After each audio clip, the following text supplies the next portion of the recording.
story that we are coming up with shortly. For now, viewers, let's tell you that Russian Defense Ministry says that Russian forces have now captured Novo Zaporizhzhia in eastern Ukraine and several settlements in eastern Ukraine, including the Yampil in Donetsk. However, Kyiv denies these claims, saying Yampil and other towns remain under Ukrainian control.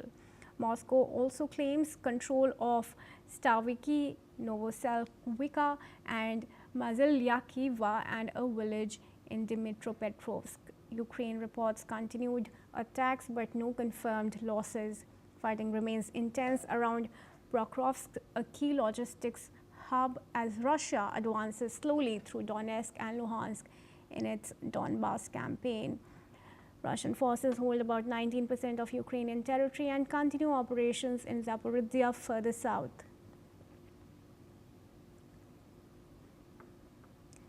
I will shortly be joined in by our international affairs expert to give us his opinion on this. But for now, let's tell you viewers, this is coming in as Russia plans to conquer the entire Donbas region, and Moscow has also made claims that more and more areas of Donbas are now under its control. Ukraine, however, reports continued attacks but no such confirmed losses in its territory.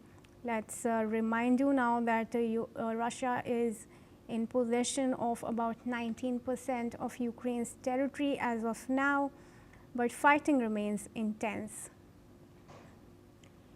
And I want to bring back Mr. Dr. Rao into the discussions here. Mr. Dr. Rao, I just want to ask you now, Russia seems and claims to have annexed more territory in the region, but Ukraine clearly remains in denial. Does Russia really have any proof to substantiate its claims given the opposition to the annexation of its territory that's coming from Ukraine?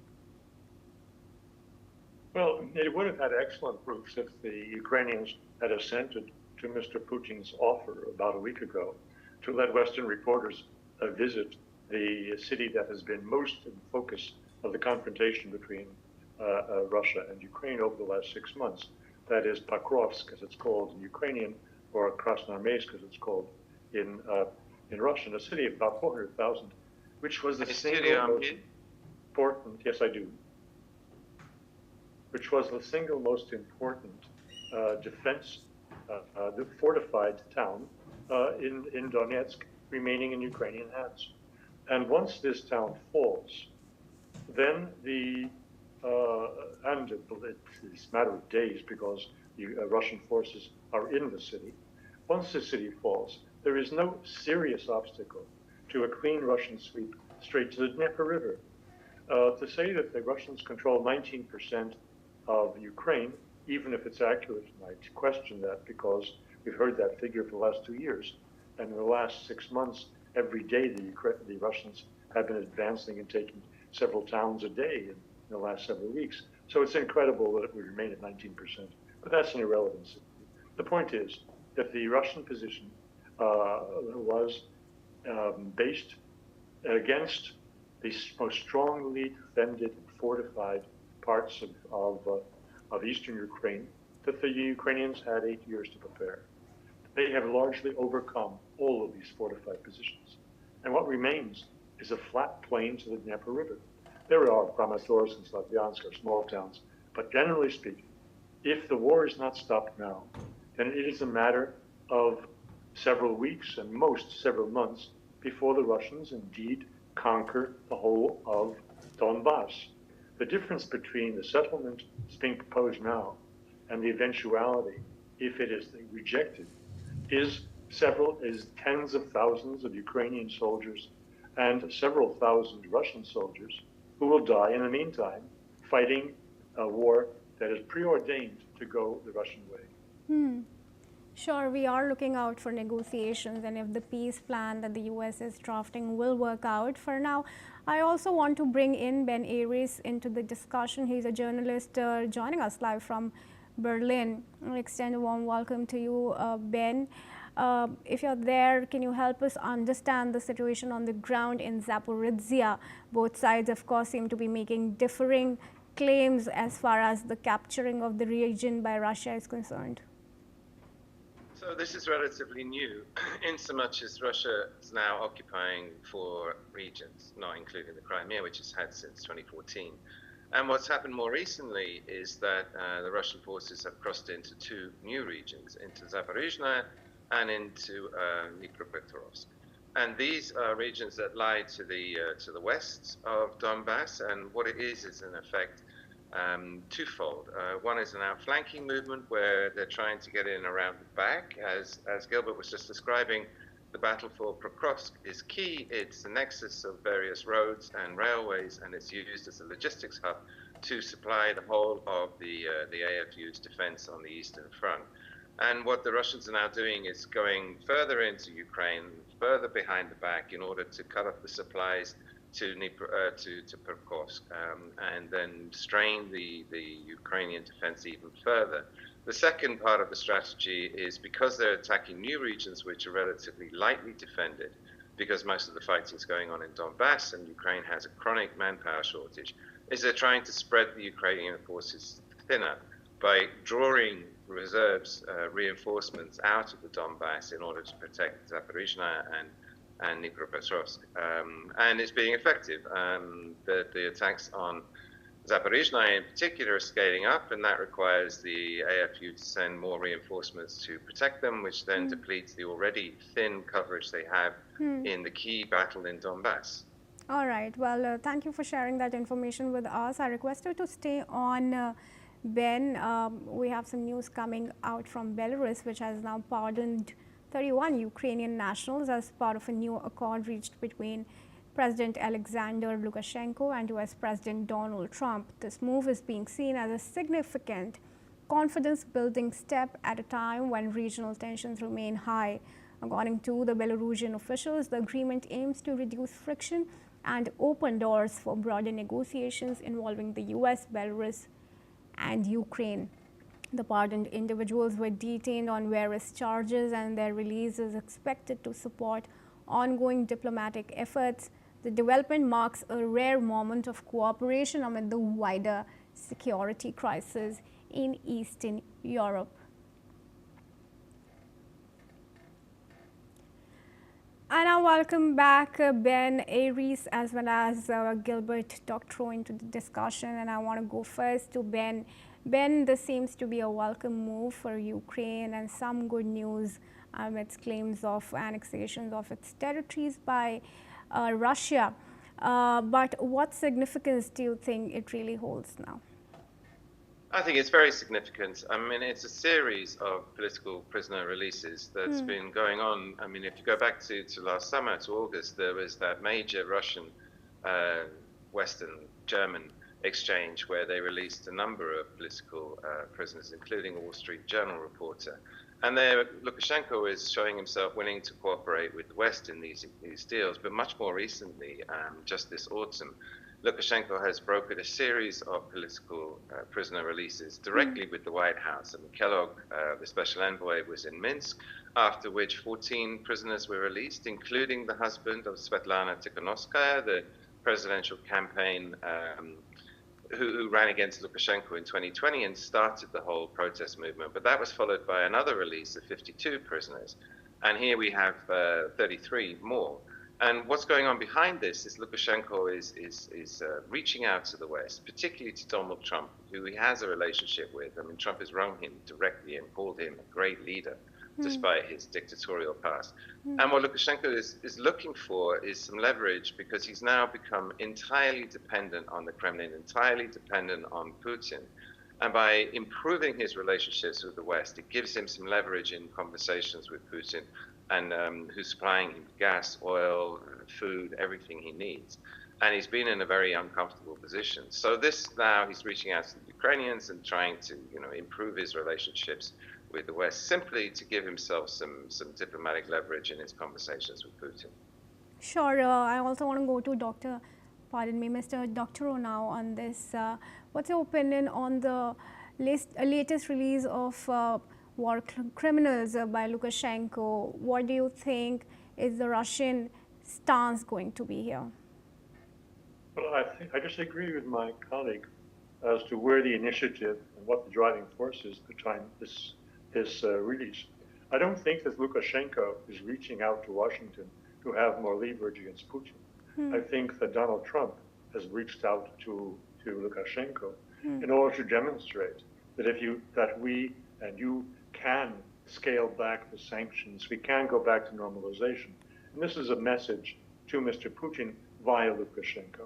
Lukashenko has thrown in his lot completely with the Russians, and I don't think he was dancing from foot to foot. He was trying to extract various economic concessions from Mr. Putin going back more than a decade, and the relationship was rather testy. But as the last several years of this war have proceeded, Lukashenko has thrown in his lot with Russia. He has received very happily the Oreshnik. He has received very happily latest military hardware from Russia, and he needs that help. To say that he would distance himself from Moscow is to miss the point of what is on Mr. Lukashenko's mind. And it is not relations with Moscow. It is the question of relations with Lithuania and with Poland, who have been applying maximum pressure to his country to bring it to heel. He has refused. He has been very brave. And he has, in the last week, had an economic showdown with Lithuania over the closing of the frontier to truck traffic. He won that. He won that in part because he is strong and he has economic security coming from that tight relationship with Russia. In fact, we speak of them as allies. That is commonly the word that is used in major media, but that's dead wrong. That is, they are a confederated single state.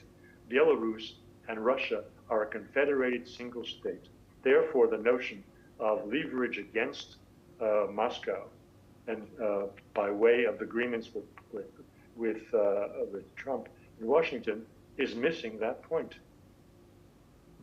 Sure. Well, I thank you for sharing your opinion with us here on NewsX World. Gilbert Doctor out there, but I request you to stay on with us, Ben, as I come back to you. But viewers, for now, let's tell you that a bipartisan group of U.S. lawmakers is moving to bypass House Speaker Mike Johnson and force on vote on tough new sanctions against Russia is concerned. Congressman Brian Fitzpatrick says lawmakers have formally notified the Speaker's office and are using a procedure that allows the bill to reach the floor without his approval, but only if 218 members sign on.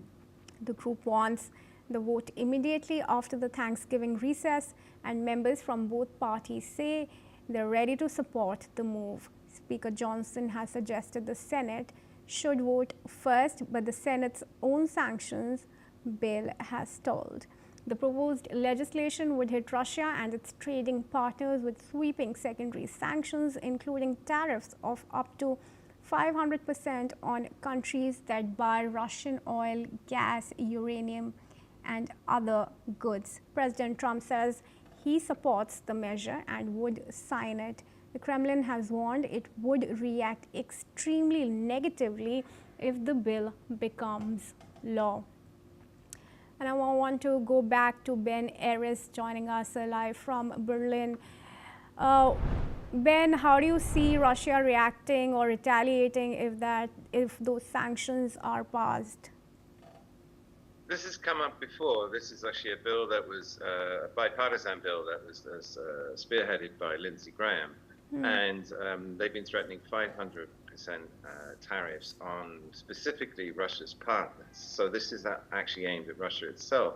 It's aimed at India and China as a way to get them to stop importing Russian oil. And when the EU banned the imports of Russian oil, the entire export of Russian oil switched from east to west, and it's all going to Asia and kept Russia in the game. It's earning some $200 billion a year from this business.